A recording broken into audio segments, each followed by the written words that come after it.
Certification can never replace education, which is why some staff will always be adequate at best. That is what Dr. Raymond Whitfield said 47 minutes before Colonel James Hendricks' heart began to fail. The words hung in the air of St. Michael's cardiac ward like a scalpel suspended mid-surgery, sharp and deliberate and aimed at the one person in the room who wasn't supposed to flinch. 6 residents stood at attention around the teaching table, their notepads ready, their eyes darting between Dr. Whitfield and the subject of his morning commentary. Katie Morrison stood at the far end of the corridor, her hand steady on the 4-pump for room 408, her face turned toward the monitors but her ears registering every syllable. She didn't pause. She didn't turn around. She didn't let the muscle in her jaw twitch even slightly, because that was the only part of her body that sometimes forgot how to follow orders in the presence of incompetence. Dr. Whitfield moved through St. Michael's the way a territorial animal moves through its domain, deliberate, unhurried, supremely confident in his dominion. He was 53 years old with the kind of jawline that had probably impressed people in medical school and the kind of voice that sounded like a tank idling in a garage, deep and authoritative and carrying the weight of someone who had never been questioned. His white coat bore the insignia of Chief of Cardiology, embroidered in gold thread that probably cost more than Katie's monthly grocery budget. The residents followed him like satellites orbiting a star, desperate for gravitational pull, for status, for any scrap of recognition from the man who controlled their surgical rotations. The night shift at St. Michael's hummed with fluorescent lighting that flickered almost imperceptibly at 60 Hz intervals, a sound most people's ears had learned to ignore but that Katie's ears catalogued and filed away the way a radar system tracks aircraft. The cardiac ward smelled like antiseptic and stale coffee and the particular copper-tinged tang of human blood that nobody ever quite scrubbed away, no matter how aggressively the housekeeping staff attacked the floors with their industrial-grade cleaners. It was 6:48 a.m., and the morning shift was beginning their handoff from the night team. Katie had been working nights for 9 months of invisible hands and measured breaths and a personnel file that was deliberately, carefully thin. She had worked the night shift at a surgical hospital in Kandahar province for 18 months. She had worked nights at a forward operating base in Helmand province for 22 months. She had worked nights in her own head for longer than that, in the spaces where training becomes muscle memory and muscle memory becomes something that doesn't require thinking at all. The hospital had hired Katie Morrison as a registered nurse with 9 months of experience and a certification from an accredited program in Atlanta. The hospital did not know that Katie Morrison had spent the previous 4 years working for naval intelligence, had spent the 5 years before that in uniform with a rank that came with a salary that made her current nurse's pay look like voluntary charitable work, had spent the 12 years before that doing things that required her hands to be steady in ways that had nothing to do with 4 pumps. She touched the tarnished Air Force Challenge coin in her scrub pocket with her left hand while her right hand adjusted the flow rate on the infusion pump.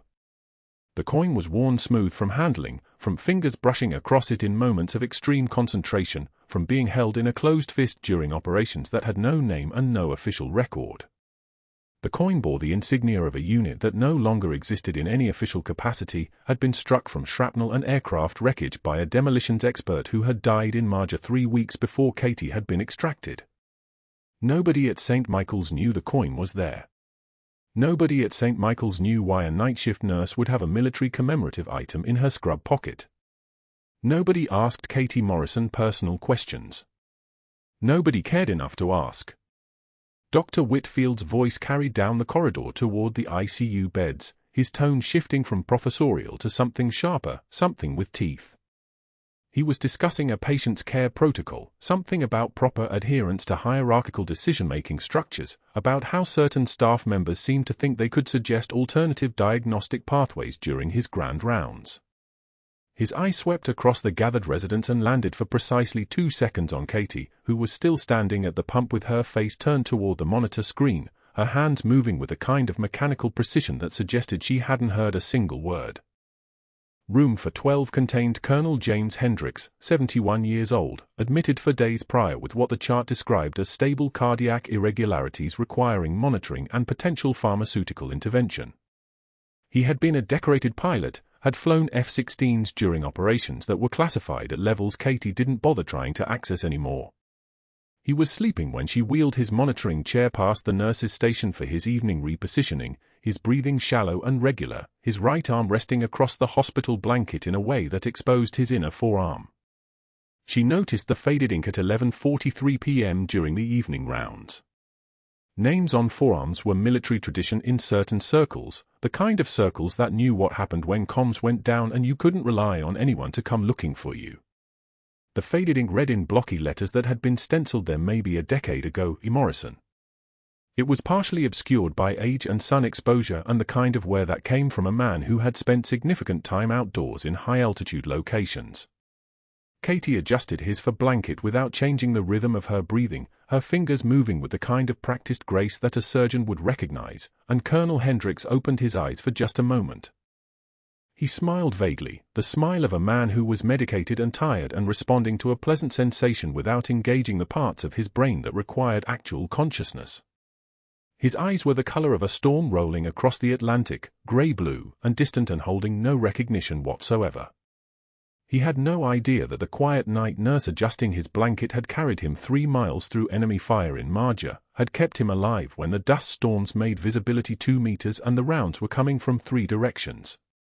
He had no idea that the medic who'd worked on him had skin the color of caramel and hands that had been shaking from adrenaline but steady enough to stop the bleeding from a femoral artery wound. He had no idea that she was standing next to him. Katie's jaw tightened imperceptibly, the way it did when she was processing information that required extreme discipline not to act on immediately. She finished adjusting the blanket and stepped back from the bed, her composure intact, her expression neutral, her hands steady as surgical lasers in the pale glow of the cardiac monitors. Dr. Whitfield conducted his grand rounds at 7:11 a.m., after the shift change was complete and the residents had assembled like students awaiting judgment. He moved between beds with a kind of theatrical precision, gesturing with his hands, using patients' medical histories as teaching moments, pausing occasionally to ask questions that had correct answers and questions that had trap answers. Katie was stocking the medication cart 3 beds away, her movements quiet, her presence the kind of invisible background noise that experienced healthcare workers learn to tune out completely. This patient, Dr. Whitfield said, tapping the chart for room for 10, presents with a textbook case of what happens when nursing staff attempt to overstep their certification limitations. He turned to address the residents directly, and Katie's hands continued their work without interruption. There is a reason we maintain hierarchies in medicine. There is a reason physicians spend 11 years in training after high school and nursing staff complete, considerably accelerated programs. The hierarchy exists because patients deserve evidence-based care delivered by individuals with comprehensive education, not certification and YouTube videos. The residents made small noises of agreement, the sounds that ambitious young doctors make when they're hoping the senior physician will approve of their loyalty. Katie's hands moved with mechanical precision, checking medication expiration dates, verifying order labels against pharmacy receipts, her face a perfect mask of neutral professionalism. The muscle in her jaw was still, her shoulders relaxed, her breathing measured at 12 cycles per minute. She had been shot at by professionals. She had been questioned by interrogators with expertise in psychological breakdown. She could absolutely handle a man whose only weapon was condescension. But that wasn't the worst part. Dr. Whitfield concluded his grand rounds at 8:15 a.m. and walked past the medication cart on his way toward the administrative offices. Katie was counting controlled substances, her inventory list precise and careful, her eyes on the pharmaceutical bottles. He paused, and she could feel the weight of his attention the way animals feel the pressure change before a storm. "Morrison," he said, and his voice had shifted into the register he used for addressing junior staff, 1 octave lower, the tone of a man issuing commands disguised as conversation. "I wanted to address your suggestion during rounds yesterday regarding the cardiac protocol for our new admissions. The one about considering pericardiocentesis criteria earlier in the monitoring sequence." Katie didn't look up from her inventory. "Of course, Doctor." "The problem," he continued, stepping closer enough that she could smell the expensive cologne competing with the hospital's antiseptic tang, is that kind of premature thinking is exactly the sort of frontier medicine that gets people killed. You're certified to administer care, not to innovate treatment protocols. That's the distinction I was making this morning. Do you understand?" She marked her inventory sheet with a careful checkmark. Yes, doctor. He nodded, apparently satisfied with her deference, and continued toward the elevators. Katie's jaw released its tension exactly 4 seconds after he passed beyond her line of sight. She returned to counting medications with the kind of focus that had kept her alive in situations where losing concentration meant losing consciousness permanently. In 8 hours, Colonel Hendricks would crash during evening rounds. In 8 hours and 47 minutes, everything would change. She touched the tarnished coin in her scrub pocket and waited for gravity to pull the floor out from under the man who thought hierarchy was the same thing as competence. Dr. Whitfield's voice cut through the cardiology unit like a scalpel during grand rounds. He'd positioned himself at the nurses' station with 6 residents clustered around him, their pens poised over notepads, waiting for pearls of wisdom from the chief. Katie continued charting vitals 10 feet away, her fingers steady on the keyboard, aware of every syllable coming from his direction. She didn't look up. She didn't need to. Notice the difference between a 4-year medical education and a certification program, Whitfield announced, gesturing toward her with the casual cruelty of a man who'd never had to lower his voice. Nurse Morrison here suggested yesterday that Mr. Chen's symptoms indicated pericarditis rather than standard angina. Fortunately, we have actual physicians to make diagnoses. The residents laughed nervously, the kind of laughter that happens when nobody wants to risk being on the wrong side of the man controlling their evaluations. Katie's jaw tightened imperceptibly. Her fingers continued moving across the keyboard. Her face remained a perfect mask, the kind of composure that only comes from having been trained to survive things worse than a doctor's contempt. The fluorescent lights hummed overhead, indifferent to the small cruelty unfolding beneath them. She typed the last vital sign and moved to the next patient's chart without a flicker of acknowledgement. Whitfield watched her. She could feel his eyes searching for a crack, a tremor, some sign that his words had landed. They hadn't. Not visibly. That afternoon, the vending machine in the break room was jammed again. Katie fished through her scrub pocket for quarters, dropping them one at a time into the slot. 3 patients' families sat in the nearby waiting area, their eyes dull with worry and exhaustion. She heard Whitfield's voice before she saw him round the corner, his wool coat still buttoned, his badge clipped to his chest like a medal he'd earned rather than inherited. He stopped 2 feet away from the vending machine, close enough that his next words would carry. I sometimes wonder if St. Michael's compensation package is too modest to attract truly qualified nursing staff, he said, loud enough for the waiting families to hear. His eyes tracked to her, cold and deliberate. Morrison, are you financially comfortable, or should we discuss whether you're in the right profession?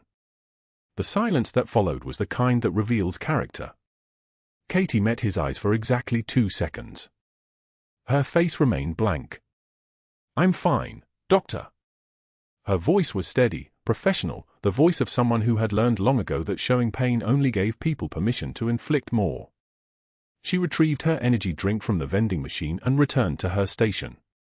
She continued charting without visible reaction, her hand moving with the same precision it had maintained through every code blue, every patient crash, every moment when lives depended on steady hands and an unbending spine. But that night, alone in the supply closet inventorying 4 bags, everything shifted. The door closed behind her.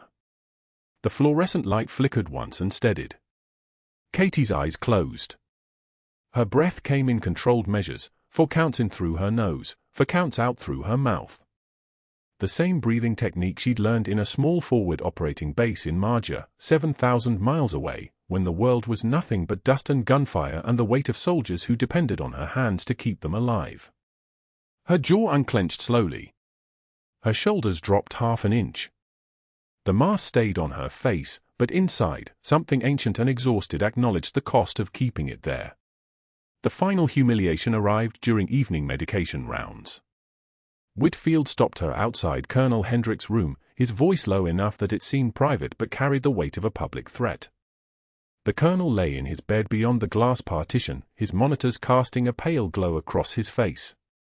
Whitfield's presence made the air pressure change, the way a storm's arrival makes everything feel heavier.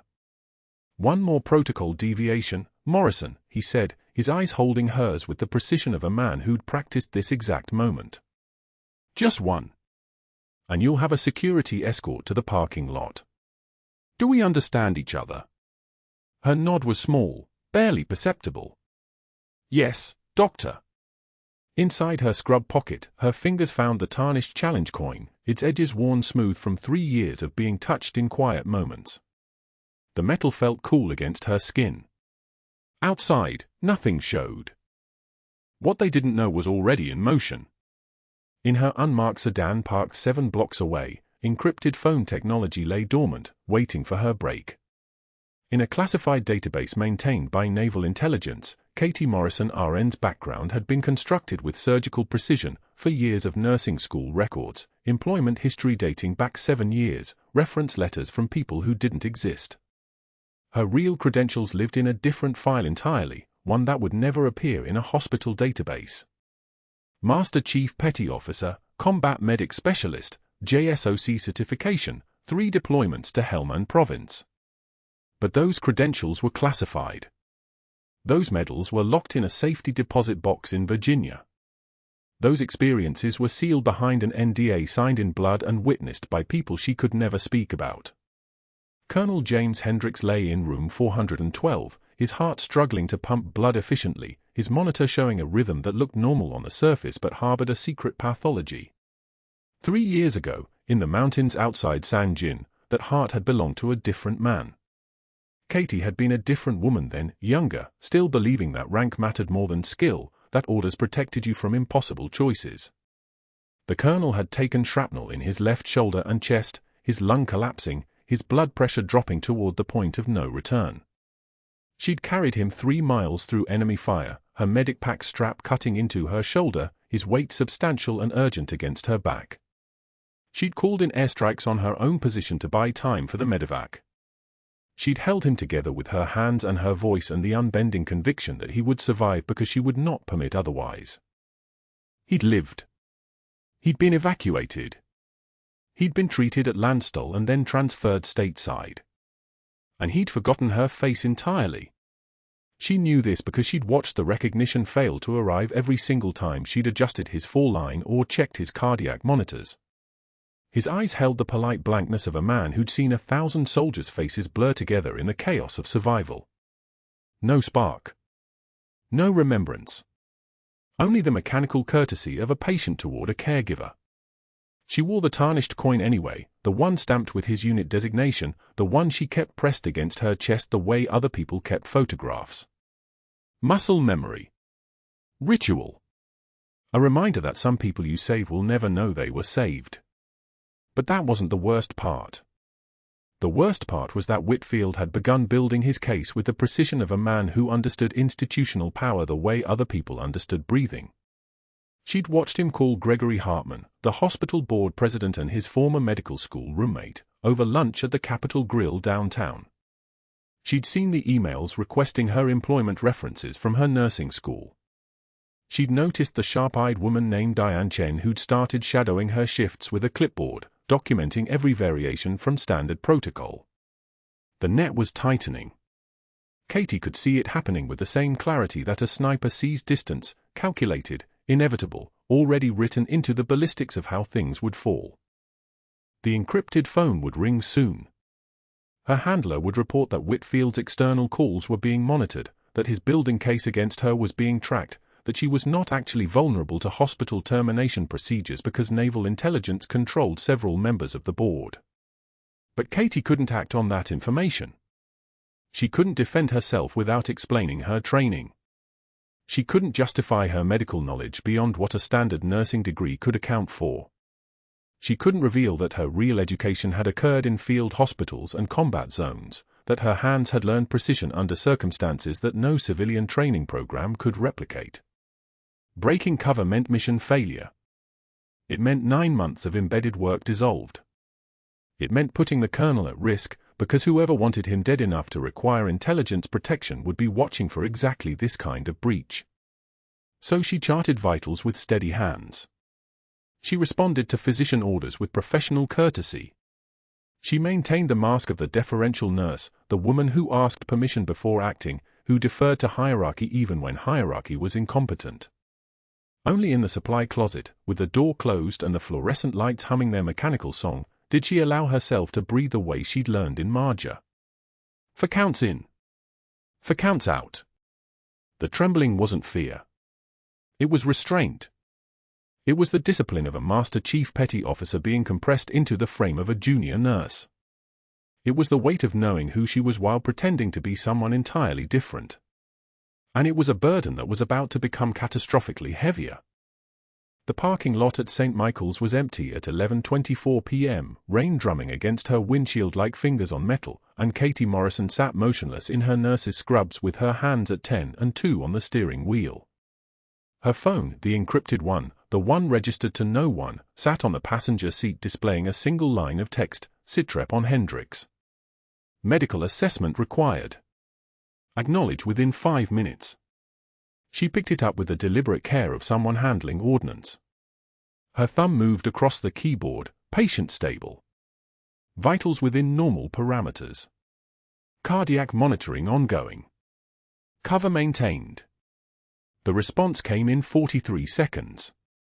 Handler here. Confirm Hendricks is critical to classified operations testimony. Pentagon security protocol prohibits medical intervention that risks witness identity exposure. Mission parameters unchanged, observe only. Do not engage. Do not intervene. Exposure equals mission failure. 9 months dissolved. Understood. Katie closed her eyes. The rain intensified, hammering the roof, and her jaw tightened imperceptibly the way it had learned to do in Marja when orders contradicted survival. She typed, "Understood. Maintaining cover." The phone went dark. What the naval intelligence handler didn't know, what nobody at St. Michael's knew, was that Katie Morrison had spent the last 9 months becoming invisible. The tarnished Air Force Challenge coin in her scrub pocket, the one she touched every time she passed through the ICU, wasn't a nostalgia piece. It was a reminder. It was proof that Colonel James Hendricks wasn't just another patient. He was a witness. 3 years ago in Kandahar province, Hendricks had been embedded with her unit during classified Operation Nightingale, a weapons trafficking investigation that had exposed a command-level conspiracy reaching back to the Pentagon. Hendricks had seen the documents. Hendricks had heard the names. Hendricks had told investigators everything. And then his testimony had vanished into the bureaucratic void while prosecutors built immunity agreements and federal judges signed sealed orders. The Department of Defense needed him alive. The Department of Justice needed him healthy. Naval intelligence needed him silent and untraceable until trial. So they had positioned Katie Morrison inside St. Michael's as a cardiac monitoring nurse, using her legitimate credentials, her legitimate license, her entirely legitimate medical background, everything real except the reason she was here. Everything except the identity she was hiding. She was supposed to be a safety net, a trained operative watching a critical witness, maintaining proximity while maintaining perfect deniability. She was not supposed to be trapped between two systems, a military chain of command that demanded silence and a hospital administrator who was trying to destroy her. The impossible geometry of her situation crystallized as she sat in the rain. If Whitfield's accusation stuck, if she was fired or reassigned, her access to Hendricks evaporated and the witness monitoring mission collapsed. If she defended herself, if she fought back, if she explained why she had suggested alternative diagnoses or questioned treatment protocols, she'd have to reference classified briefings and Pentagon oversight and the real reason she was embedded in a cardiac unit at a civilian hospital in Atlanta. Silence meant destruction. Honesty meant treason. Both choices ended the same way, with her career annihilated and a military operation compromised. There was no third path. There was only this: chart the vitals, maintain the cover, accept the humiliation, let Whitfield win, and hope that Colonel Hendricks stayed alive long enough for the trial that nobody could talk about. She had signed on to missions with worse odds. She had survived situations that made this look like a logistics exercise. But those situations had given her a gun. This one had given her a stethoscope and a fabricated personnel file. The rain drummed harder. She started the car and drove back to the hospital. The ICU at 12:34 a.m. had the particular quiet of midnight shifts, fluorescent lights casting everything in monochrome, ventilators breathing their mechanical rhythm, the soft beep of monitors maintaining their liturgy. Katie moved through it like she'd moved through hallways in Kandahar, present but unmemorable, visible but unnoticed. Room for 12 held Colonel Hendricks. She could see his silhouette through the window, supine, oxygen saturation at 97%, heart rate steady at 68 beats per minute. Every vital sign screamed stability. Every vital sign was a lie. She checked the chart without pulling it. The shift notes from Dr. Whitfield were from 6 p.m., cardiac monitoring shows stable sinus rhythm. Patient resting comfortably. Continue current anticoagulation protocol. Attending physician reassessment scheduled for 0800. Katie entered the room. The colonel didn't wake. She performed the assessment with the precision of someone who had performed triage in sandstorms and combat zones: temperature, respiration, oxygen saturation, blood pressure. The numbers that mattered. The numbers nobody else was reading carefully enough. His blood pressure was 118/72 at 6 p.m. At 12:34 a.m. it was 114/68. A subtle decline. Clinically insignificant. But present. She palpated his neck gently, checking the internal jugular vein. Normal at 6 p.m. Tonight it was slightly distended, not dramatic, not alarming, just slightly elevated above the expected baseline. She listened to his heart. The first and second heart sounds came through clearly, but underneath them, she heard it, a subtle dullness, a muffled quality that suggested fluid accumulation in the pericardial sac. His heart was drowning. Katie documented the findings in her nursing notes with clinical precision: 2,347 hours, JVD noted at 3 centimeters above sternal angle. Heart sounds muffled. BP trending downward. HR stable. O2 sat 97%. Patient resting. Recommend attending physician assessment. She attached the note to Whitfield's chart. Protocol required that she notify the attending physician of any concern. Protocol also required that she not make diagnoses. She had done exactly what the rulebook demanded, reported the objective findings, left the interpretation to the physician, maintained her lane. Then she waited. The waiting was the hardest part. In Marja, waiting meant the Taliban was coming. In Atlanta, waiting meant a man's heart was filling with fluid while the cardiology department slept. At 1:15 a.m., a resident named Dr. Chen pulled up the chart and saw her note. He came into the ICU looking concerned but not alarmed, checked the colonel's vitals himself, and nodded thoughtfully. "Good catch on the JVD," he said to Katie. "I'll page Dr. Whitfield." At 1:27 a.m., Whitfield called back. Katie watched from the nurse's station as the resident took the call, answered 3 questions, and hung up looking frustrated. He walked to where Katie stood. "Dr. Whitfield says the colonel is stable," Chen said. He reviewed the latest EKG remotely. "No acute changes. He's recommending we continue monitoring and reassess at 6 a.m. Katie didn't blink. She didn't argue. She nodded. "Of course, Doctor." She knew what Whitfield was doing. She recognized it from every meeting, every interaction, every calculated moment of his institutional power. He was establishing a record. If something happened to Hendricks, Whitfield could point to his orders, his judgment, his decision-making process. He had documented his position. He had asserted his authority. He had made it clear who was in control. And he had done it all while dismissing the subtle but critical signs of a patient deteriorating into cardiac tamponade, fluid compressing the heart, reducing cardiac output, building toward shock and death. Katie returned to room for 12 and sat in the chair beside the bed.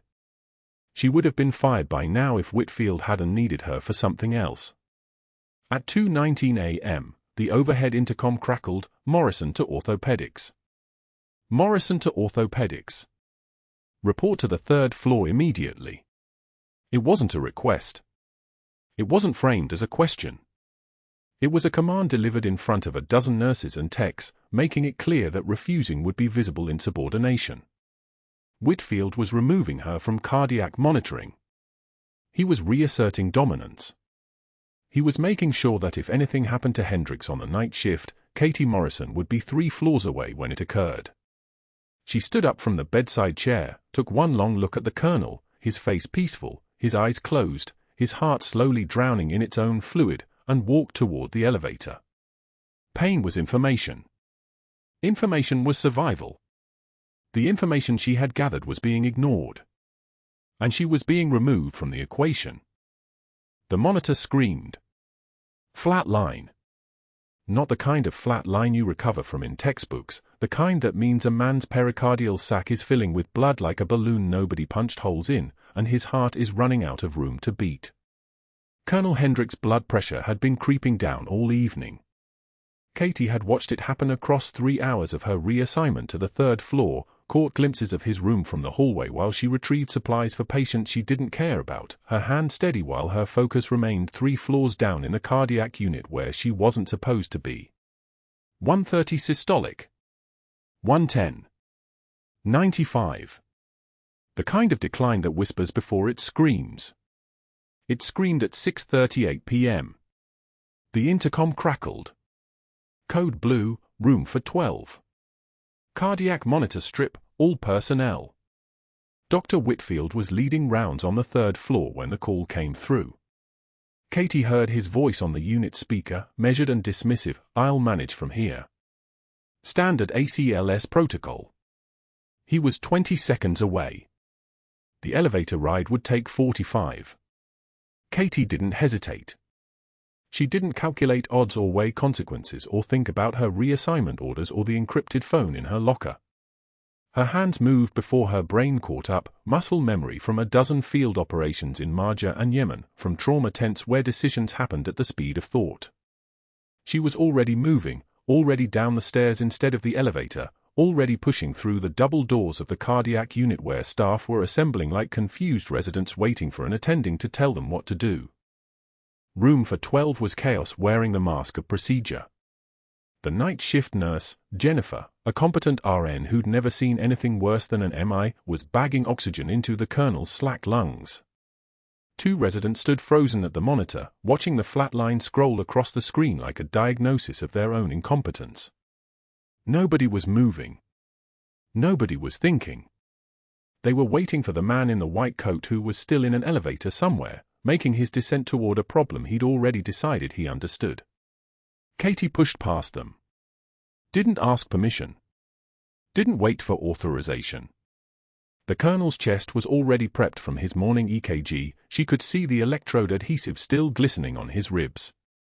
She grabbed the pericardiocentesis tray without speaking, her fingers finding the components before her eyes registered them. Needle. Syringe. The landmarks she needed were right there on his skin, the second intercostal space, midclavicular line. The place where a needle goes in and pressure comes back out. "What are you doing?" Jennifer's voice was high, confused. "Katie, the attending. Step back." That voice didn't belong to the nurse who pushed quarters into vending machines. That voice belonged to a Master Chief Petty Officer who'd called in airstrikes on her own position. She didn't feel the resistance of skin and muscle yielding to the needle. She'd done this so many times that pain was just data, and data was just information, and information was just something you processed and moved past. 40 seconds. That's how long it took for her to feel the give, to aspirate the blood that shouldn't have been there, to pull back syringe after syringe of the fluid that was crushing the colonel's heart like a fist made of biology. The monitor beeped. Once. Twice. Then the rhythm came back, sinus rhythm, beautiful and regular and exactly what a living heart sounds like. Dr. Whitfield walked through the door 3 seconds after the alarm stopped screaming.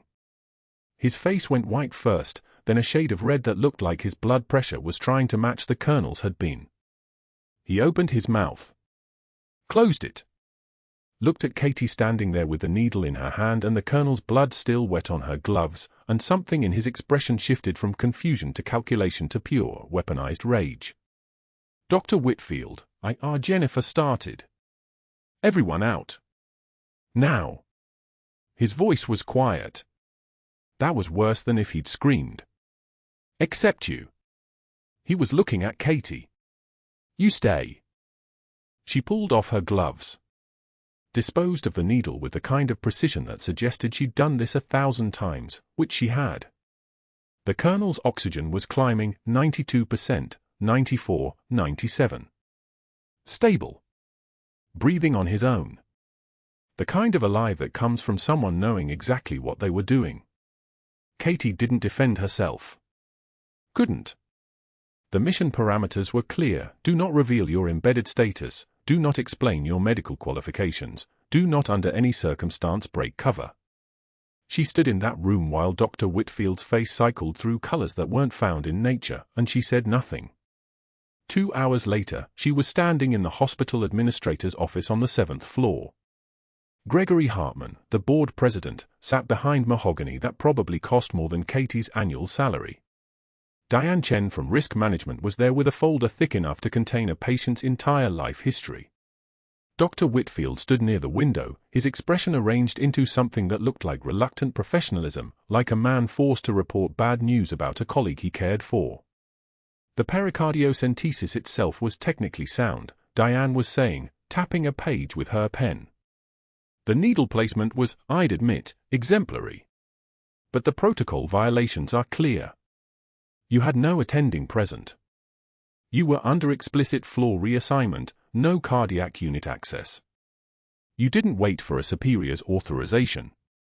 And you performed a procedure that's outside standard nursing scope. Katie's hands were steady on the armrest of the chair. Not trembling. Not shaking. Just steady, the way hands look when they've stopped having emotional reactions and started having professional ones instead. The patient is alive, Katie said. Her voice was level. No inflection. No defense. Just fact. Because of luck, Dr. Whitfield said quietly. Not procedure. And luck isn't a justification for protocol violation. Gregory Hartman leaned back in his chair, and Katie watched him make the decision he'd already made before she walked into the room. She could see it in the way his fingers were already moving toward the paper in front of him, toward the signature line, toward the paperwork that would end her 9 months of embedded observation and mission intelligence. The hospital has a responsibility to patient safety, Hartman said. That responsibility requires structure. Hierarchy. Authority that functions because it functions, not because situations sometimes work out. He paused. The silence was the sound of a career ending. Your employment is terminated effective immediately. Security will escort you from the building. Your personal items will be collected from your locker and your badge surrendered at the front desk. Katie nodded once. Stood. Walked out without looking at any of them. The lobby was nearly empty when she collected her things, her scrubs from her locker, the tarnished Air Force Challenge coin from the inside pocket, the personal effects that added up to the fiction of a nurse named Katie Morrison. She placed her badge on the front desk. The security guard, an older man named Davis who'd done 2 tours in Kandahar, didn't make eye contact. Everyone knew. The hospital ran on gossip and fluorescent-lit rumors, and the rumor was that she'd stepped out of line, and when you step out of line, you stop mattering.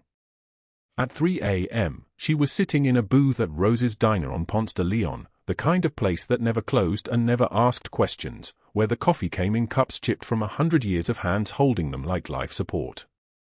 The fluorescent lights above her head buzzed their monotonous song.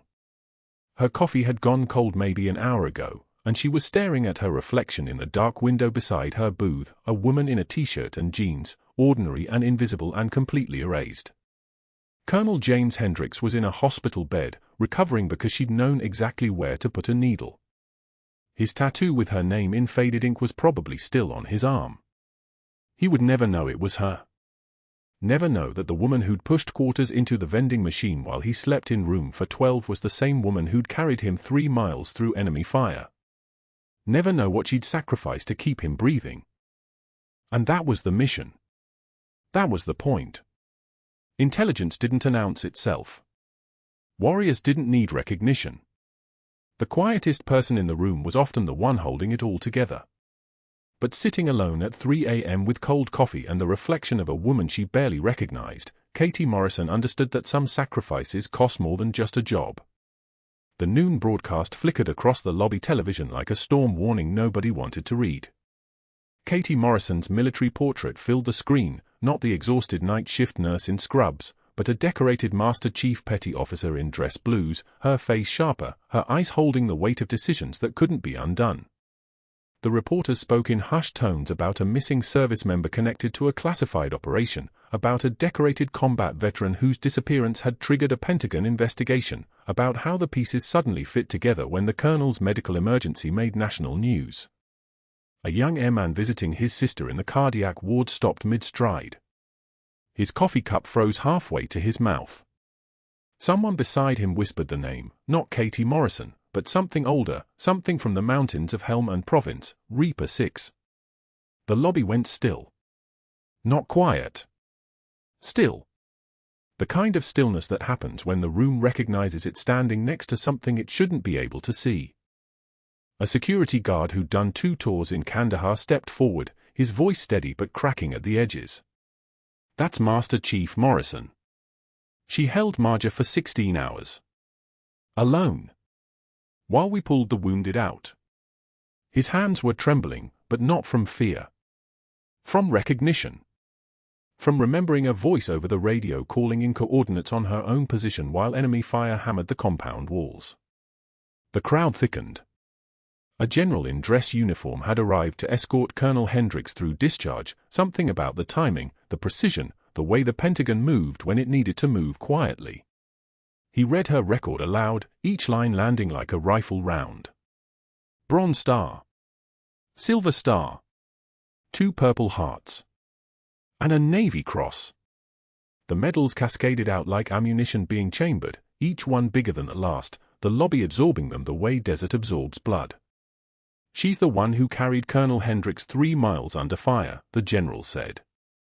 His voice sounded like a tank idling in a garage, all power, all restraint, barely contained. 40mm rounds. RPGs. She didn't leave him.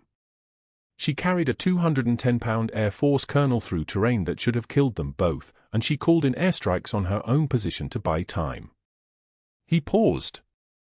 The silence stretched like wire pulled tight. And then she came back to St. Michael's and pushed a mop. And when he crashed, she saved his life again. The elevator doors opened. Colonel Hendricks wheeled out in his discharge chair, his chest wrapped, his face still pale from the cardiac event but his eyes sharp. Clear. Present. He lifted his right arm, the movement careful, deliberate, and showed the room the tattoo etched in faded ink across his forearm. Not a name. Coordinates. The exact coordinates of the compound in Marja where a medic had stood between him and a bullet that was coming faster than mercy. His voice broke when he spoke. She shielded me. We were pinned down, rounds everywhere, and she got on top of me and called in the coordinates on the radio while the rounds, he couldn't finish. His hands gripped the wheelchair armrest, knuckles white, his jaw working through something that no discharge papers could ever fix. She called in airstrikes on her own position. While shielding my body. That's not a nurse. That's not protocol. That's a warrior. 10 seconds of absolute silence followed. The fluorescent lights buzzed overhead like insects caught in amber. Nobody moved. Nobody breathed. The lobby had become a cathedral, and the truth was the only prayer anyone needed. And that's when the real collapse began.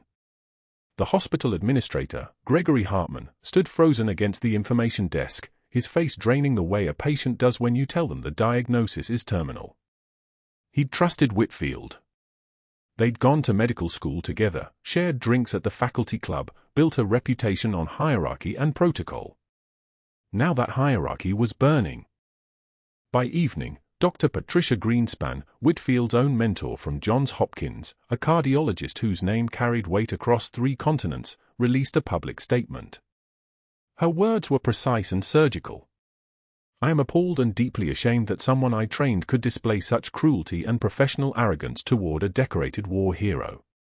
I disavow any connection to Dr. Whitfield's conduct and his misrepresentation of hospital protocols to conceal his own inadequacy.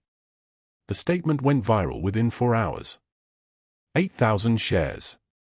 40,000 likes. Comments from other Hopkins graduates, from hospital administrators, from nurses who suddenly felt safe enough to post their own stories about Whitfield's humiliation campaigns. Hartman called him at 6:16 p.m. The conversation lasted 90 seconds. Whitfield's voice, when he hung up, sounded like something hollowed out. By Thursday morning, the board had voted unanimously. The risk management consultant, Diane Chen, quietly submitted a revised report, her original findings now footnoted as based on incomplete information provided by the chief of cardiology. The original consultant recommendations were retracted. The hospital's liability shifted. Whitfield stopped answering his office phone.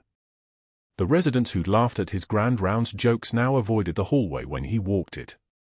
His office became a place people skipped. Colleagues who'd curry favor with his recommendations were suddenly unreturned calls and cold shoulders. 3 journals rejected manuscripts he'd been working on for months. For conferences uninvited him from panels he'd already confirmed. His collaboration offer from Duke got rescinded via email with no explanation. Whitfield sat in his soon-to-be-former office, surrounded by diplomas from institutions that no longer returned his calls, watching his institutional authority transform into institutional liability. His network of favors and connections, the invisible web that had protected him, enabled him, rewarded his cruelty, evaporated like morning fog over the Chattahoochee River. Nobody owed him any more. Nobody needed him. The power structure that had elevated him had been built on quiet suffering, and quiet suffering, when amplified, shattered everything it touched. The final call came on Friday at 4:22 p.m. A board member he'd thought was an ally, her voice professionally neutral, "Your employment with St. Michael's Medical Center is terminated effective immediately for conduct unbecoming a physician. We're recommending your case be reviewed by the Georgia State Medical Board. I'd suggest you speak with legal counsel." He cleared his office that night when nobody was watching, his diplomas and awards now heavier than they'd ever been, impossible to carry. 6 months passed like water through a sieve. Katie Morrison walked past the strip mall on a Tuesday afternoon in late September, her dress blues crisp enough to cut on, the Navy Cross pinned to her chest where it belonged, not hidden, not apologized for, not diminished by anyone's dismissal. She'd been reassigned to Naval Station Kings Bay, where she was training the next generation of combat medics, teaching them what protocols couldn't teach, how to make impossible decisions in the space where training ends and instinct takes over. The stretch of suburban storefronts caught her eye almost by accident. A dry cleaner. A pizza place with faded specials in the window. And then the insurance office, with its folding tables and color-printed posters promising affordable coverage options. Dr. Whitfield sat at one of those tables, older somehow, diminished in a way that had nothing to do with weight or age. His tie was synthetic, the kind from a clearance rack. His suit jacket had worn spots at the elbows. In front of him sat glossy pamphlets about deductibles and out-of-pocket maximums, about corporis and pre-existing condition clauses, the language of survival stripped of any dignity. He was explaining something to an elderly couple who looked like they'd rather be anywhere else, his hand gesturing at a chart, his voice moving through a script he'd probably given 50 times that week. Commission-based. Door-to-door. The exact opposite of the corner office he used to own. Katie was past before he noticed, her reflection in the storefront glass showing a decorated Master Chief in dress blues, moving toward the naval facility where her next assignment waited, where real work lived. But something in her peripheral vision caught, a shift, a head turning, eyes lifting. Their gazes met for exactly 2 seconds. His expression fractured. Recognition, yes. But also shame. Something broken in his face that no diploma could ever repair, no credential could ever rebuild. He saw the Navy Cross. He saw the dress blues. He saw, finally, who he'd tried to destroy. Katie held that gaze for one more heartbeat, her face neutral, professional, her composure exactly what it had always been, the quiet armor of someone who'd made peace with the cost of being right when the world preferred comfortable lies. Then she continued walking, her stride unchanged, her focus forward. Behind her, Whitfield returned to his script about coverage limits and waiting periods, his voice small against the traffic noise and the afternoon sun pressing down on the strip mall parking lot. The couple nodded politely and left their email address, the way people do when they're being kind to someone diminished. Katie's phone buzzed as she approached the naval facility gates. A message from her handler, encrypted, professional, new assignment incoming, 1,200 hours Monday, overseas rotation, 18 months, combat medical contingency training for JSOC assets. Everything she was built for. Everything she was never supposed to talk about. She touched the challenge coin in her pocket, the tarnished Air Force One, worn smooth by years of carry, scarred by shrapnel and survival, and smiled slightly. The coin had been a reminder once. A way to remember Marja, to remember the colonel's face before the mission changed her into a ghost, to remember that she was something other than the night shift nurse pushing a mop. She didn't need it anymore. True class is what you do when the lights go out. If this story resonates with you, if you've ever been underestimated by someone who couldn't see past their own power, if you've known people whose quiet strength held everything together, please subscribe and hit that like button. And in the comments, tell us, would you have walked away from Whitfield, or would you have said something when their eyes met? Because sometimes the hardest choice isn't whether to fight back. It's whether to let someone see you've already won.